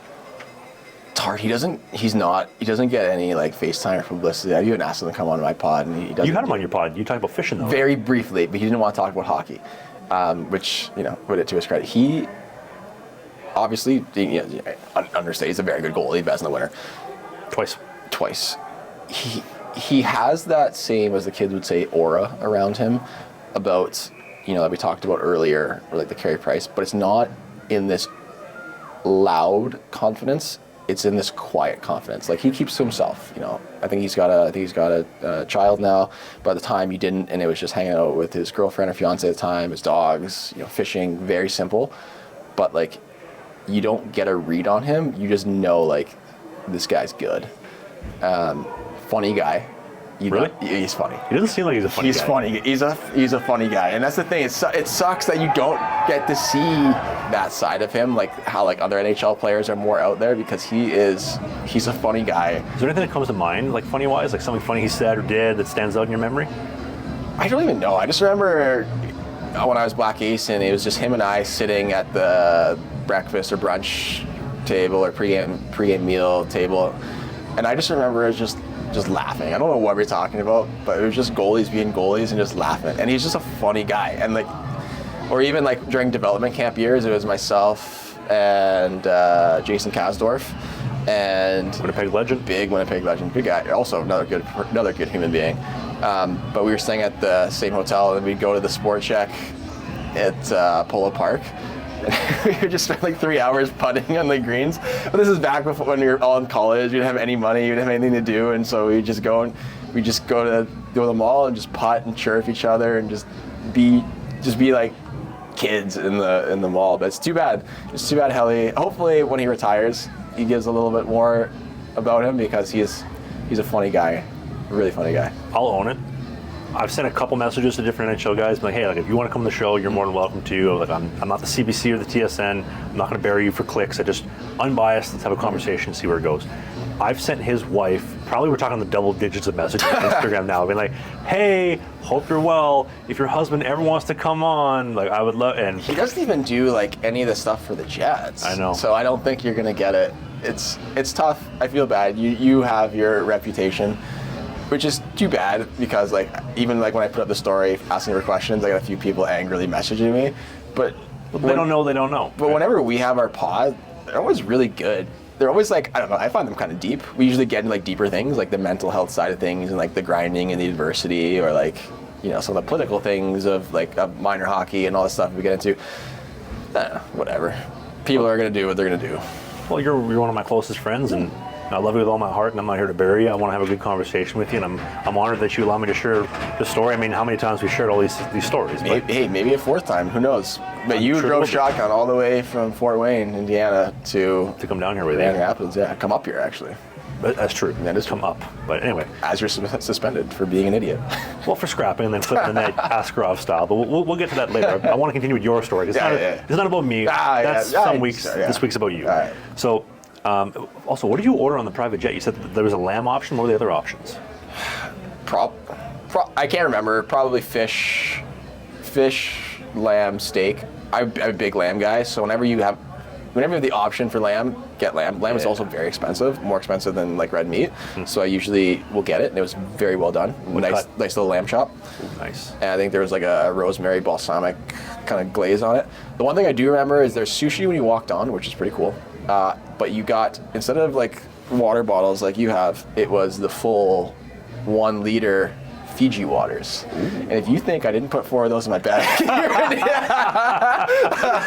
I did. My backpack, I'm pretty sure it was like a Michigan Tech Husky backpack, and I put like 4 and then 2 in like the drink holders. He's walking out, he's carrying the bags like this. I was like, hey, he's like, can I just, is this to take? Can I take a couple of these? He's got the Costco case in the back. Yeah, you know, so like, and those were in my my fridge for a while. But I started probably just refilling them up with the rig. I was like, guys, I can afford Fiji. Jimmy, you know there's more in the back you can take. You don't have to take them on the plane. Do you remember what Buff ordered? I don't think he ate. Really? You know when like you're like sick and you just don't want to eat? I think that was just like I get the man flu. I tell you, like it's real. Like the man flu is significantly worse for males. I get it. And so he probably had it. And I don't remember. I was trying to like black out all the embarrassment of me being a peasant on that time. God, it's just one media guy didn't show up. It would have been good. I would have been safe. Do you remember what Bucky ordered? We didn't. He was somewhere in the middle row. I don't know what he would have ordered. Mm-hmm. I just kept my head down and tried not to draw attention to myself as best I could. Seen and not heard. Yeah, don't like me. I'm just here in case someone gets hurt. And in that case, they're going to send me away and call a hutch. When he actually has to play. Why don't we talk about the end, though? Because this is something that I don't think we talked about enough last time. So you played 2 years in the American League. Like I said, you did well. You played 28 games-ish. Mm-hmm. 908, 922, best save percentage of all time in the playoffs. Yep. And up and down a little bit between Jacksonville and Tulsa and whatnot. Mm. But so then you get called in for the year-end meeting, and Zinger says what? Yeah. This is the end of your contract, too. End of my contract. So he just said, he's like, you did everything right, and you earned an opportunity, you didn't give it. And when he said that, my game plan that I had coming in, it like shattered. Like I look back and I'm like, I probably said the wrong things. Like I should have came in and be like, I just want to be a part of this organization. I'm going to do whatever it takes. And maybe they would have qualified me. Maybe not. Maybe they would have.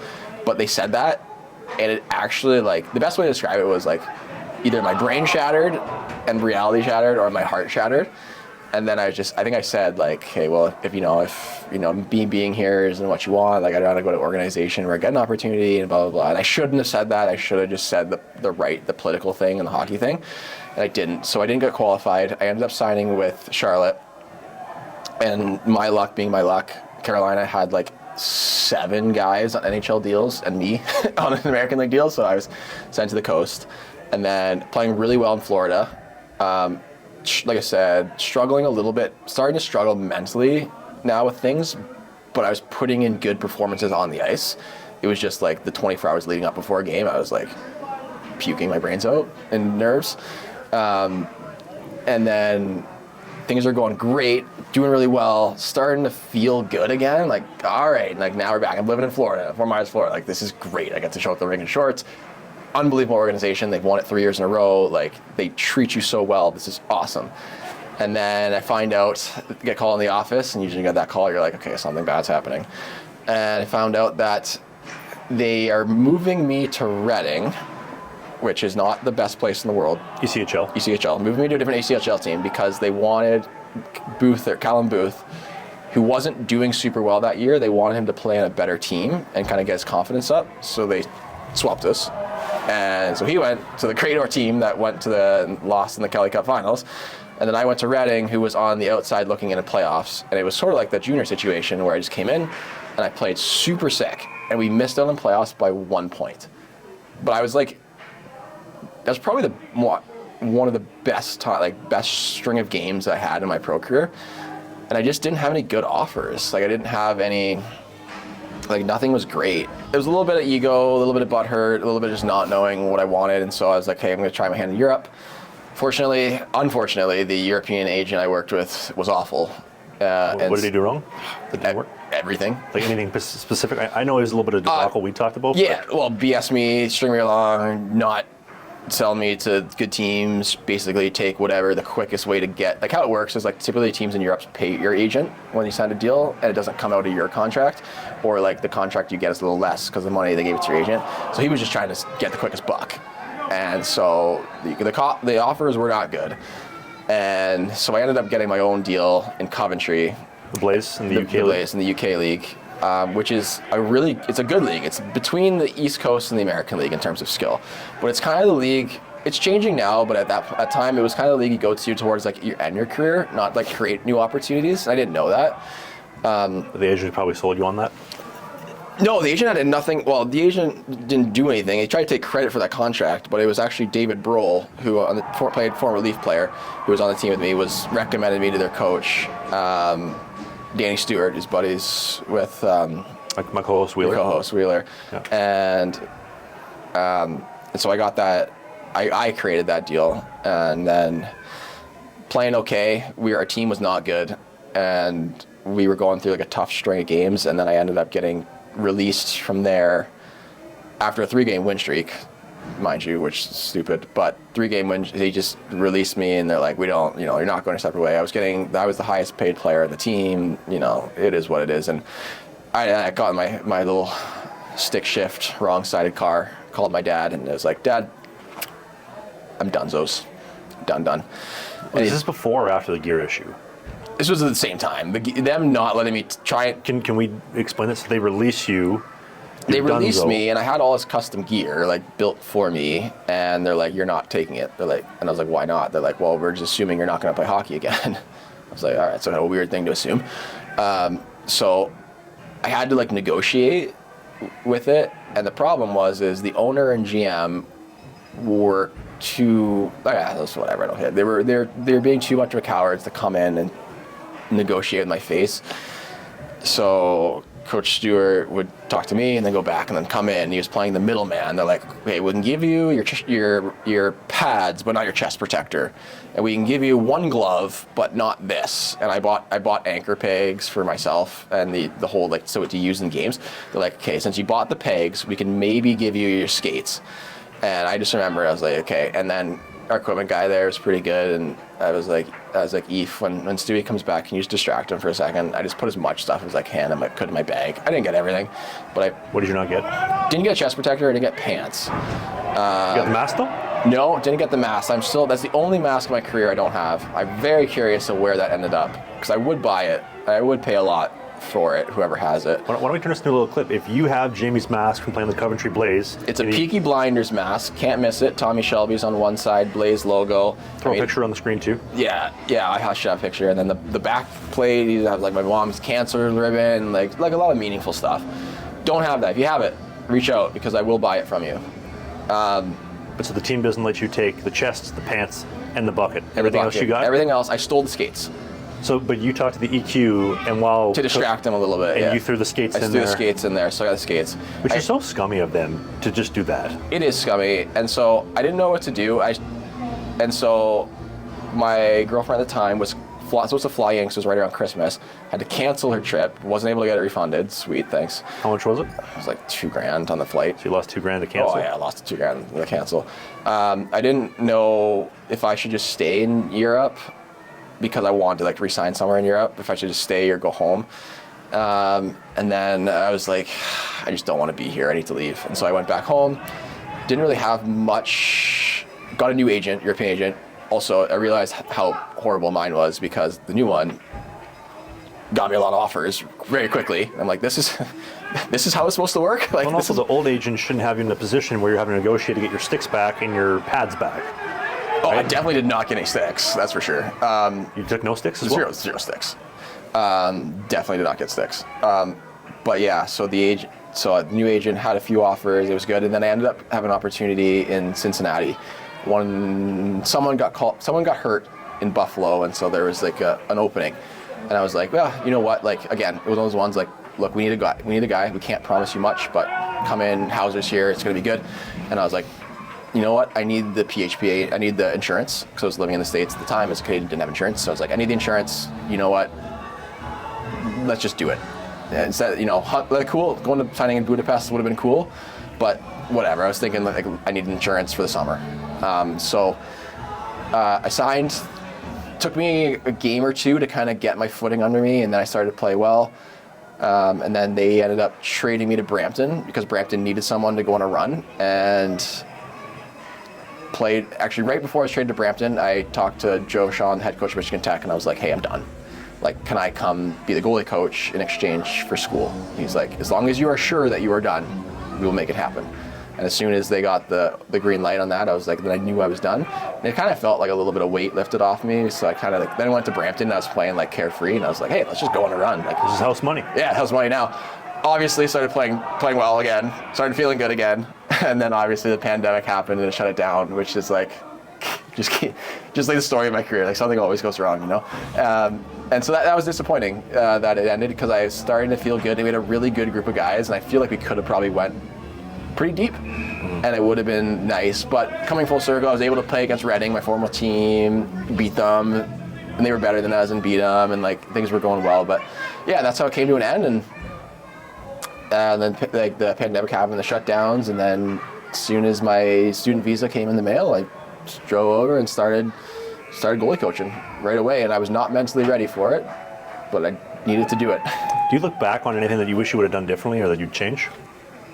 I know it's very wide. Yeah. Like, would I definitely not been drafted? But that's kind of like, I would have said I would have not. Can you decline that? Say, I don't want you to. Pretty sure I could have. Like, when they called me, I could have said, please don't draft me.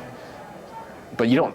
Why would it? Like, you say that, and you're like, only superstars that don't want to go to a certain team say that. Like, Well, and the fans hear that, they'll also call you an Eric Lindros. Yeah. But they don't understand the inner workings of what we just explained. How you're at such a disadvantage. Yeah, definitely. Definitely turned down being drafted. Honestly, that would probably be a pivotal moment because I would have signed to a team that was like genuinely wanted me. And then when a team wants you, you get opportunities because people have invested time and money and all these things into you. So when a team wants you, you get starts, you get opportunities, even when you're playing poorly. Well, you just explained Callum Booth, who was drafted. Yeah. They swapped you because they have to get him opportunities because they have more money invested in him. And so you get that stuff when you're signed or drafted that way. And so that easily, hands down, I say that every time anyone asks, that's the one thing that I would change because probably would have been a lot different. And I would have had more opportunity in like terms of growth and development, like they would have put time and effort into trying to get me better the way that other athletes in positions you get. Like, you'll see guys that are like high draft picks that don't pan out, and they get every single opportunity because it's an investment. We want return on your investment. I get it. I was a very late throwaway investment. There's no need. And so, like, if I was a free agent signing, that's a different story. A team's using a free agent pick on you. They're going to give you those opportunities until you drop the ball, and they're like, okay, you're done. And so that's easily the one thing I would have changed. What about the call-ups? I know you mentioned 14 call-ups in one season. Like, how do you mentally compartmentalize that and not get so emotionally charged by it? Oh, I didn't. Okay. It's so many highs and so many lows. It's like it's hard to explain because people that listening that don't play at a high level or don't play hockey for a career or for money, and it's your livelihood, it's different than going out and playing at your local league or playing, AAA or even playing college. Imagine you're working your dream job, and let's just say you're a CPA, you're an accountant, you're a lawyer, you're working with Harvey Specter and the boys in suits, and you just want to make partner, because that's it. You're going to make a bunch more money. You're going to have all these opportunities. Sick, and you make partner for a day, and then all of a sudden, like, nope, we're giving it away to someone else. And then you go back down to being a paralegal, and then you get it again, and then you get down, and it's this high and this low and this mentally charged.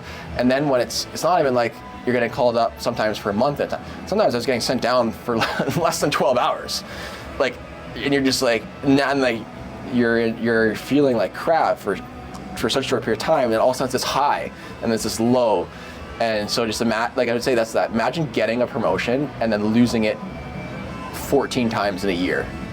But then regaining it 14 times in a year. And then regaining it 14 times. So it's the high and the low. And then you're trying to plan a family. And then you're trying to play and be consistent and not think of these things and I lived in a hotel. I spent 9 months living in a hotel between those 2 years. Like, I lived at the Delta Center. Shout out the Delta Center downtown. Wasn't the Fairmont? No. No. Also, it's funny because, like, Spit and Chicklets make Biz talks about it. Delta's way better. Delta's way better hotel. What does Biz talk about? The Fairmont, his experience there. I've never heard that story. Oh, you got to listen. What did he say about it? Just listen. It's not good. Tell me, for anybody else that doesn't understand as well. If you listen to Biz had a thing where, like, they were charging overpriced for water, and, like, the rooms weren't great and the internet was crappy. The Delta, good hotel. Very good. I actually really enjoyed staying there. Okay. You ever use a rooftop pool? I did use the rooftop pool at the Fairmont. How was it? No, rooftop pool at the Delta. Oh, they both have rooftop pools. Pretty good. Or maybe not rooftop, but it was still, like, upper level. Delta's good. Delta's also attached to the Skywalk. It was great. Lots of things to go. You go to the Shark Club, get something to eat. It was You did not get anything to eat at the Shark Club. I'm not a gambler. But I did get something to eat, and it was walking distance, and the rooms were great. So, but I spent 9 months living in a hotel, which is also not fun. Mm-hmm. Like, I just wanted to go to, TJ Maxx or Winners for those listening in Canada and just get something for my house. I couldn't because I lived in a hotel, Well, how did you adapt to living out of a suitcase then, basically? Like I said, I'm a simple guy. So I learned that I don't really need much. I'm very good at packing my vehicle. I can pack my entire life in my car if I need to. You just kind of accept it for what it is. And I accepted it because I knew that I was in the American League, and I was like, this is my opportunity. And so part of it is to, you can bleep it out, is to eat shit and live in the hotel and eat the one-timers in practice and stuff. If I was living in a hotel actually in the East Coast League, it might have been a little different. But it was just something I thought that I was like, this is part of it. This is part of earning, you gotta kill what you eat. You eat what you kill, and this is part of it. Looking back, it sucked. You just, again, like, it's highs and lows, and then you get called up and sent down. You gotta pack all your belongings again. And so, like, it's mentally wearing. Imagine getting that promotion, and then you have to move to a new city, and then you lose your promotion, and then you gotta go back.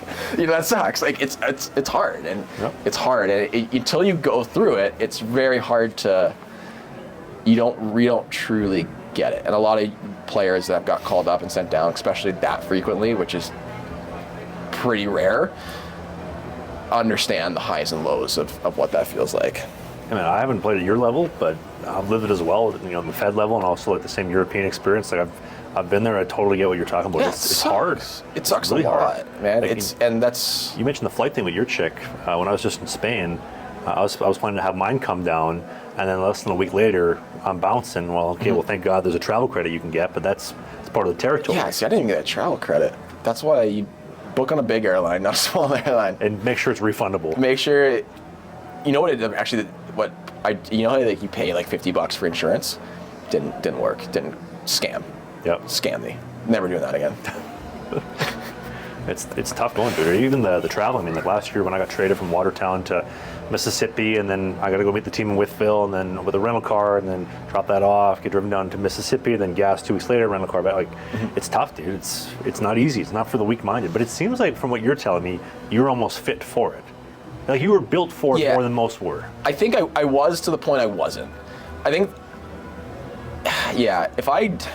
I don't know, there was that breaking point, but like I said, I had like a significant amount of adversity and like hockey, like life hardship. No, I'm not going to say that I didn't grow up in the hood or the ghetto and had to grind. I grew up in a well-off family, and my parents are unbelievable and still together, and I had a lot of advantages that way. But like in terms of getting cut from like AAA and like minor hockey and getting traded in junior and having coaches that like ripped into me even from like minor hockey ages, like not playing in college for the first 2 years, like I had that experience. You need that experience to grow. It's essential for all athletes to have that experience. I just happened to have a lot more of it, and it came to a point where eventually I was just like, I'm done. I want to do something else. And now, thankfully, in real life, which you're not there yet, but I'm getting a lot closer now, I have to admit. You're getting too close to it. But in real life, usually, the mentality I have, where you kind of get what you give, it's more realistic. Like in school, the more I studied, the better the grade, the more successful I would be.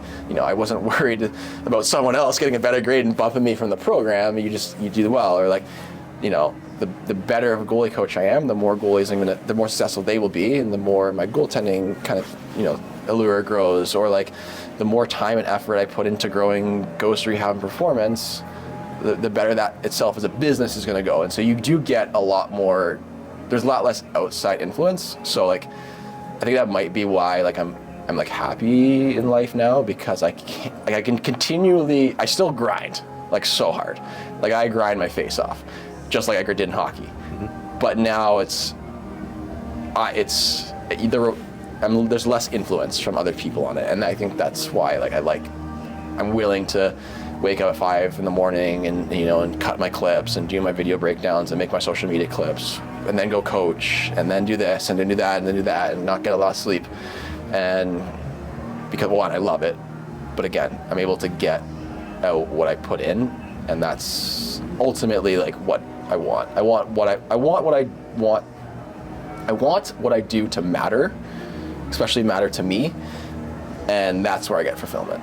There's a couple more things I want to touch on, but just to finish on this one, do you think that a lot of hockey fans that maybe hear this and say you're being a victim, I think somebody commented the other day on the old podcast that you have a loser's mentality, which I completely disagree with. You do not have a loser's mentality. It's just the reality of the business. They don't understand it, because when you're working the day-to-day job, the harder you work, the more you get back, right? They haven't played a sport at an extremely high competitive level. And the things that we're talking about, it's almost like trying to unravel the way that the world works. It's so sick and twisted that you never actually comprehend it. You don't know until you get to it. But you don't know what you don't know. Yeah, you don't know what you don't know. I definitely do not have a loser's mindset, thankfully. I've also won quite a lot of hockey games in my life. It's funny because the biggest loser mindset is commenting negative things on other people's videos on the internet. Well, not even just this, but like anything. And I see it from I just read comments on people's things. Like, that is the biggest loser mindset, instead of just saying things to someone's face. But yeah, hey, sure, whatever, man. This is the thing, it's like I also don't care. Like, I coach goalies, man. The only thing I care about is I care about my family, and I care about my health, my friends, and I care about my athletes. Well, sure. I'm going to quote one of my best friends, Matt. Those that matter don't mind, and those that mind don't matter. It is true. It's a universal truth. Yeah, and if you have your family, the small group of people that you care about, those opinions matter. Everything else is just noise. Yeah, no, it's the 100 fans hot messaging you after a game, or even your own team's fans saying, "Hey, you sucked last night, man. That screen from the point, you should have had that one." Yeah. Thanks, Daryl.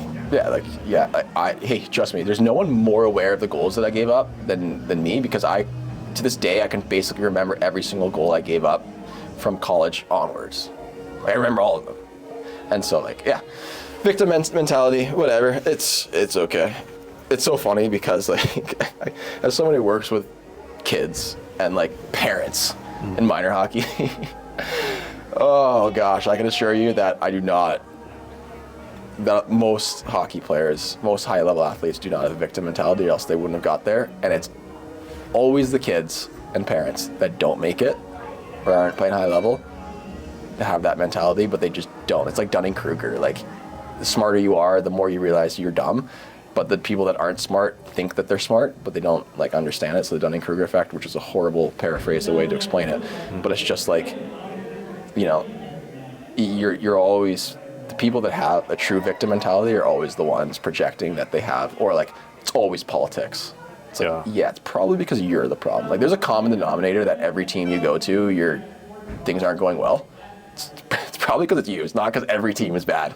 And I would say as well, just the devil's advocate here, or devil's avocado, for myself personally, absolute self-accountability is critical, but I'm not going to overdo that to the point where it's not beneficial. That there's a certain degree of, okay, the puck went in, this is how it happened, this is what I did wrong, that's it. There's no more need to think about this. I've gotten what I need out of it. Anything more is only going to beat me down more. I'm definitely not listening to somebody who I wouldn't take your advice, so I would take your criticisms for that as well. Yeah, exactly. And so it's like there's few people that I respect in terms of the hockey world. And they're also, surprise, surprise, not the people commenting on random videos on the internet. No, you'd be surprised how few NHL goalie coaches comment on videos on the internet. It's usually so-and-so who played high school sports and then is super unhappy with the way things are going, and so they make fun of teenagers on the internet, which is usually, the internet's so great. You know, the only one that comes to mind is Connor Ingram, goalie for Utah. Yeah. He'll comment to my stuff every now and then. He'll call me an idiot, like on a public comment. That's pretty funny. That's kind of funny, though. I think it's hilarious. But I read the comment and I think to myself, dude, I'd love to have you on the podcast. Yeah. Like, you think I'm an idiot? I'd love to hear why. Right? Like, clearly you're doing something. You're making money. You're playing the show. You play at a higher level than I have. You know something I don't. Tell me why. I'd love, but I sent him a message to come on the show. I never heard back. Of course. But he still comments on stuff. Oh, that's funny. Yeah. Yeah, well. And any high-level goalie is more than welcome to come on the show, and if you want to shit on me, we can have a conversation. I'll play devil's advocate both ways. I'd love to hear what you got to say, but I think we covered just about everything. The ECHL bunks is the last thing I got for you. You want to talk a little bit about that?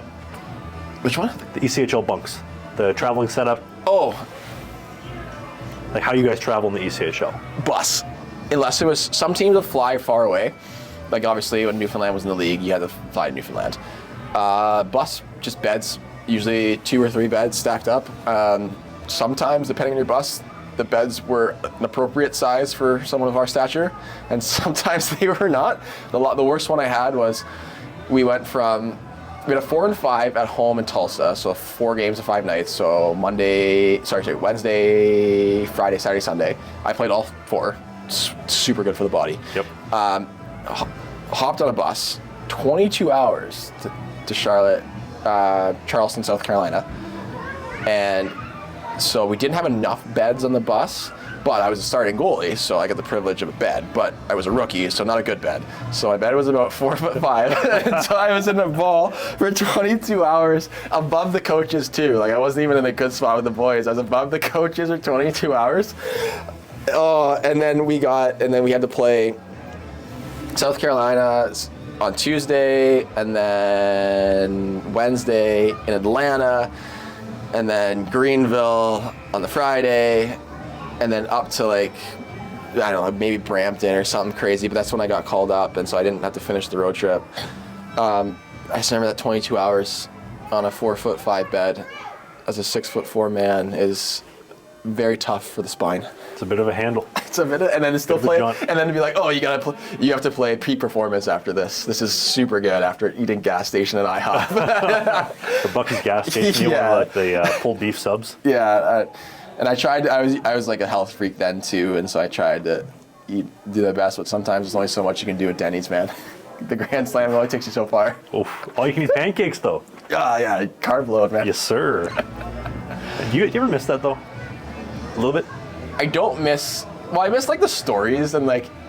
This is why we play hockey, though, right? And you complain so much about it in the moment, but then you look back and laugh because it's like cool life experience.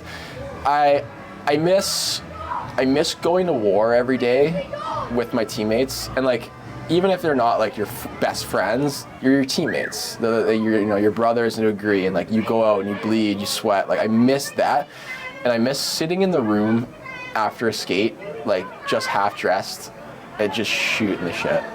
I miss that. Like I don't, like here it's a new city for me, so like I'm still like gaining friends. I don't play like beer league or men's league, so like I don't have that.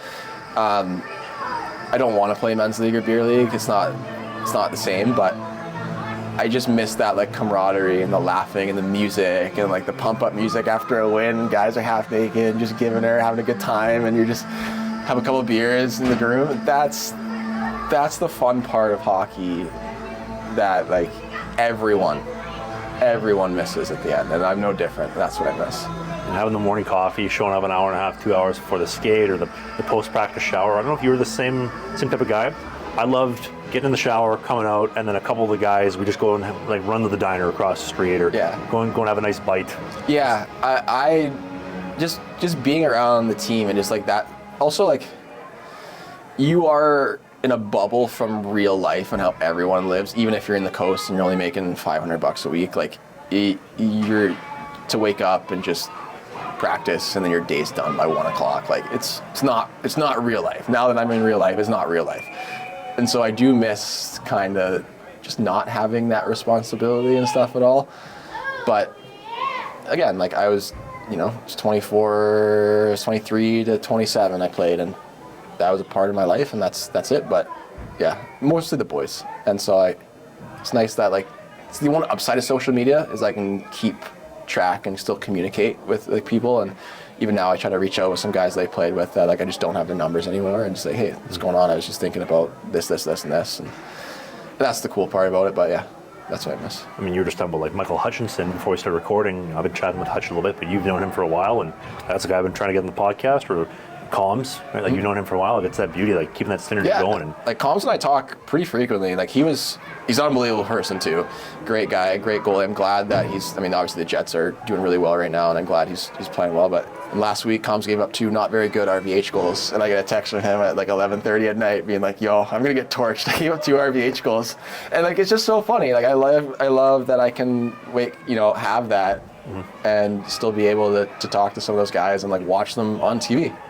And use their clips to help teach my goalies. Like that's a cool thing to me. And like Comms, anytime I need, like, hey Comms, we're talking about practice habits. Can you record a quick video for my goalies? Always does it. Like that's awesome. That's awesome. That kind of stuff I'm very fortunate for, that hockey has allowed me those connections. If anybody has enjoyed this conversation and wants to find you somewhere and can keep it going, where do they find you? Big on Instagram. It's Jamie Phillips 30 is my Instagram handle. If you're interested in the hockey side, elitegoaliemethod.com, ghostrehab.com if you're on the rehab side and injuries, hockey player looking to keep yourself healthy. I have an app launching pretty soon for the EGM goalies. It's actually like pretty cool. It's the best next thing to having a goalie coach in your back pocket. So I'm excited about that, and it's a lot of work. And so when that drops, you'll be the first to know. Awesome. And if you enjoyed the show, hit the subscribe button. We've got more episodes just like this. There's a YouTube Clips channel, Still in the Biscuit Clips. And we do a new episode every single Sunday with guys just like Jamie. Well, not interviews every single Sunday, but new episodes every Sunday. Thanks for watching, and we'll see you soon. Thanks for having me on again. Awesome, dude. That was good. Yeah, that was good.